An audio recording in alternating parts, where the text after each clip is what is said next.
Hello. So I wanted to start a thing and I tried to do it a while ago, but the video I made was a little too long, so I'm gonna try to make it a little bit shorter. I wanted to do a new thing where I talked about my favorite authors and my favorite music artists. Right now I'll be starting with music artists just because it's easier to listen to a collection of music and really get your thoughts down than reading books because one takes a little bit longer than the other. But don't worry, author videos will come. So I wanted to take the time to talk about each artist that I really enjoy individually. I do CD reviews, and of course I do the Friday Five, um,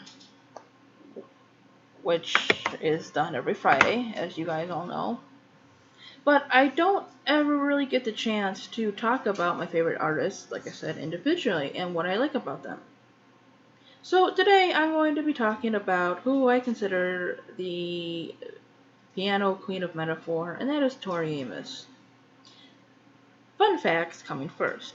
Tori was born Myra Ellen Amos in August of 1963, I believe, in North Carolina. She basically hated the name Myra and went on a search for a new name, and somebody told her she looked like a Tory. She originally released some musical material under the name Ellen Amos, which of course is her middle and last name. I'm guessing maybe it's kind of hard to say, or it just didn't have a good ring to it, so she changed it to Tori. Tori was one of the youngest people, if not the youngest person, I believe, accepted into the Peabody School of Music. She started composing on piano at the age of 5, and she was accepted into the school around that age or the age of 6. Unfortunately, because Tori could not read music and she had a big love of rock music versus classical, which they would want her to study, of course, Tori unfortunately got kicked out at the age of 11. But that, of course, did not stop Tori. In '88, she formed a band called Why Can't Tori Read? And it was pretty much short-lived. I believe they disbanded around '88. So, yeah, it lasted for about 2 years. Honestly, her solo stuff is a lot better in many aspects, but Why Can't Tori Read was they did have some good songs, I guess. You can find it on YouTube. I don't think you can buy an actual copy of the music. Maybe you can, but I think it's really expensive. Um, yeah. Just type in on YouTube Y, as in the letter Y, can't, and can't is spelled with a K instead of a C. So, her first musical act was a flop, but luckily that did not stop her. Around 92 or 91, she came out with Little Earthquakes. Now, Little Earthquakes it's like a beautiful piano, lovely voice version of somebody's diary. It talks a lot about boys and religion and relationships. Um, what I like about Tori is that she is multi-dimensional. She can go from morbid to sweet or sweet to morbid in like 2.5 seconds. Her music is just so diverse. It is so artistic. It's you can be listening to something that sounds upbeat or even a basic song. It can have a very dark undertone. Songs such as Cornflake Girl, which is a metaphor for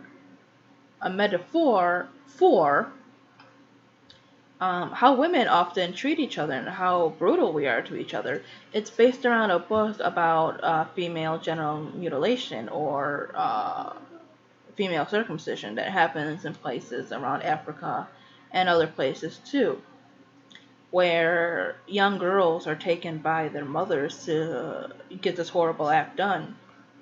And so she uses the metaphor of cereal to kind of describe the characteristics of women and their attitudes towards each other, and how a lot of the bringing down from women come from other women. I really like that she's truthful in those things. The problem with people like Tori is not Tori herself, but listeners. When they hear a woman speaking on issues and stuff, feminazi really is a word that comes up a lot. And Tori is nothing like that.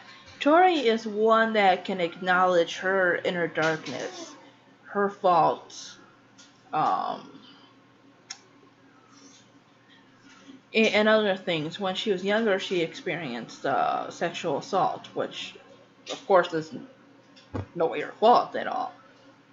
But because of that horrible act, she obviously had trust issues and she had things to deal with herself.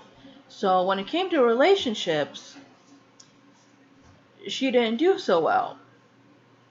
And on songs like Baker Baker, she talks about how she's not emotionally available to somebody. Even if she loves this person, um, she's not whole and she wants to be made whole again.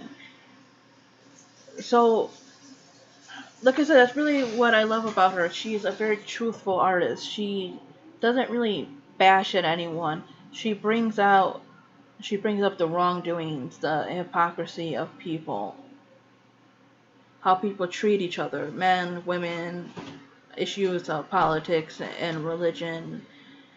She's just so diverse, and her CDs, they tell a story. Her albums, they tell a story, and sometimes it's a concept album. Sometimes it's a concept, but it's still a mix of things. Scarlet's Walk and The Beekeeper talked a lot about religion, one from the Native American perspective and one more from a European one. And I really don't get the hate for The Beekeeper because I thought that CD was lovely. It had a lot of sweet songs on it, and it was a little bit different than her more edgier, angry stuff. And it was nice to see something just a little bit more soft and sweet. But nonetheless, even soft and sweet, Tori still is able to tell an excellent story. She gives her all in her songs. They still have meaning. And it's all just so diverse, from Little Earthquakes all the way down to her new CD, Unrepentant Geraldines. There's always some kind of message she's sending in them. And no matter the style of music, you can tell that she puts her heart and soul into this. You can tell she loves her art, her music. That is the way of her telling her life story, telling us her opinions, what she feels, what she sees in the world around her. And that's really what I really love about her as an artist. She's always trying new things, and even though I may not like all of it, because I do prefer her older music over the new ones, I do appreciate that she's always trying something new. She's always speaking her mind. No matter if we like the style of music or not, she always has something to say. And she doesn't do it by bashing people or whatever, because like I said, she acknowledges her own fault. She just really is excellent at expressing things through music. And I guarantee there's probably a Tori CD, or at least one song that you will like. Whether you like her music or not, there's gotta be one song, because she has pretty much tried everything. Sometimes I like her concepts better than her music, such as the American Doll Posse. Like I said, I prefer her older work a little bit better as in musical style, but I did appreciate the metaphor and the concept that she was going for with the American Doll Posse album. She did a CD dedicated to, or a tribute to, classical composers, which still isn't the traditional Tori sound, but it was an interesting take on the songs. It kind of sounds more like theater music, like something you would listen to in a play. But that's Tori. She's, like I said, almost tried almost every kind of sound from sweet pop and rock and classical. I'm a writer and I love stories, and I definitely love songs that sound like stories.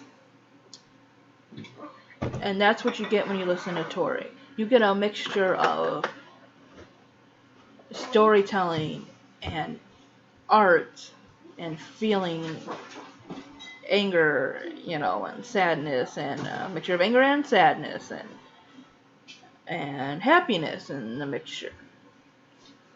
I really just love that she does what she wants to do, and she puts out what she feels that she needs to put out for the world.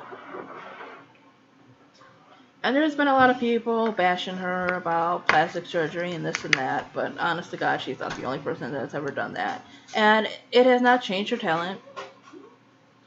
It has not changed the wonderful pianist and lyricist that she is. Um, yeah, and I like the fact that she's involved in stuff like Rain, which is she's one of the first spokespersons for that, which is a hotline basically for rape and incest victims. Um, right here is my small Tori pile. I used to have more. My first CD that I had from her was called Tales from the Librarian, which was a collection, and then my first one was American Doll Posse. So right here I have the single for Hey Jupiter, which is the single from Boys for Pele. The funny thing is that they used this version, which is called the Dakota version, for the video instead of the Boys for Pele album version. This one right here is her newest one, but it kind of slightly goes back to some of her older sounds, which I really enjoyed. What I don't enjoy is that these are all mixed here, so you don't remember what track is what unless you were looking at the CD, which you can't while you're listening to it. But much like Night of Hunters, this one I think had one or two songs that featured her daughter on it, which I had to listen to this one more, but I did enjoy it. I enjoyed it kind of more than some of her previous ones lately. Under the Pink.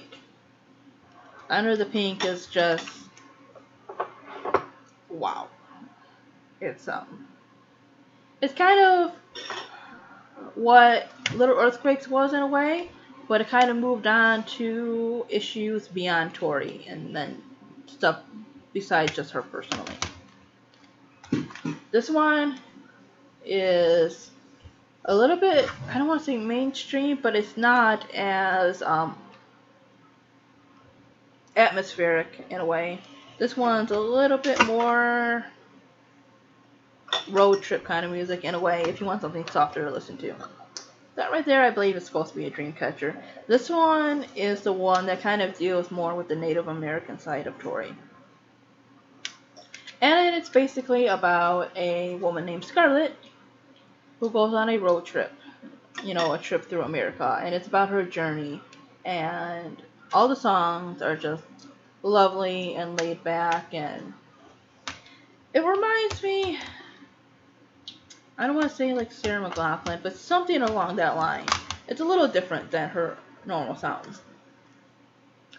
Then you have the lovely, and I did a review for this one, from the Choir Girl Hotel. This one moved a little bit more away from the piano and was a little bit more electronic, but it's dark and beautiful. And then of course, I reviewed this one too. I reviewed this one first. There's nothing that beats Bailey. Nothing that beats Boys for Bailey at all. If I had to pick my top 5 favorite Tori albums,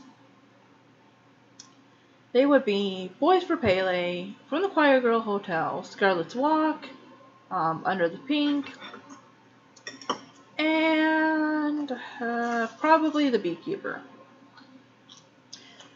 Tori also has done a seasonal / Christmas album called Midwinter Graces. That one was okay. I guess it kind of fits the season.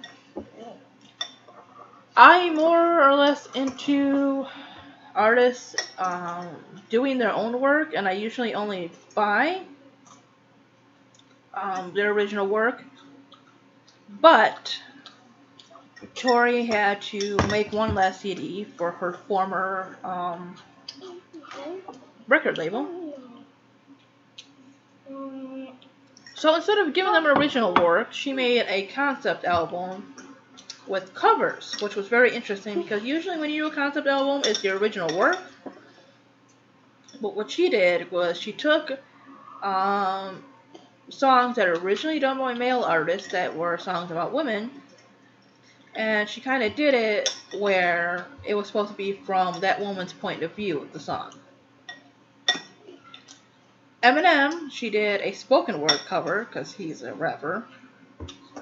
So instead of trying to sing it, she did the spoken word cover of a song called 97 Bonnie and Clyde, which is, Tori's version is so like haunting and chilling.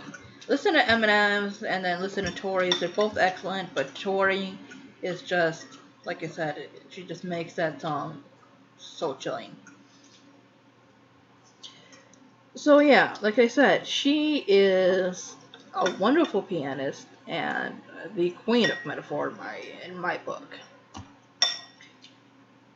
All her music is super diverse. It is always meaningful. It's about anything from politics to her daughter.